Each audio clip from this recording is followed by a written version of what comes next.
பைத்தியக்காரனோட வாழ்க்கை நடத்துறது மேலா, கோபக்காரனோட வாழ்க்கை நடத்துறது மேலா? இல்ல பைத்தியக்காரன் கிட்ட துப்பாக்கி இருக்கிறது நல்லதா? நல்லதுன்னா யார் கையில துப்பாக்கி இருக்கிறது அதிக ஆபத்தை கொடுக்கும்? பைத்தியக்காரன் கையில இருக்கிற துப்பாக்கி ஆபத்து அதிகமா இருக்குமா, இல்ல கோபக்காரன் கையில இருக்கிற துப்பாக்கி மூலமாக ஆபத்து அதிகமா? நீங்க சொல்லுங்க. ஏன் ஏன் பைத்தியக்காரன் கிட்ட இருக்கக்கூடாது துப்பாக்கி? அவன் மூலமாக ஏன் ஆபத்து அதிகமா வரும்? நான் உங்க வீட்டுக்கார பத்தி கேட்கல, நீங்க ஏன் தயங்குறீங்க?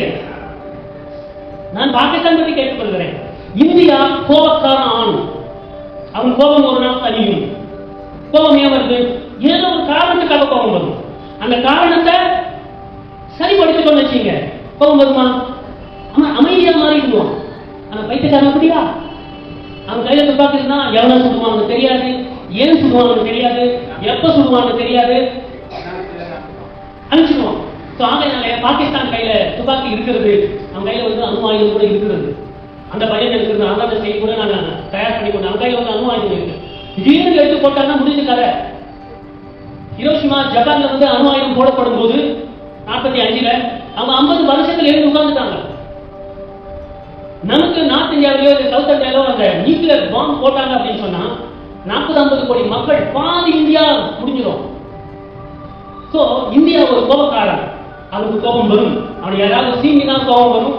அந்த கோபத்தை தணிக்கிறதுக்கு ஒரு வழி இருக்கு, அந்த வழி கொடுத்துட்டு அவன் கோபம் தணிஞ்சிடும். ஆனா பைத்தியக்காரன் பாகிஸ்தான் அப்படி கிடையாது.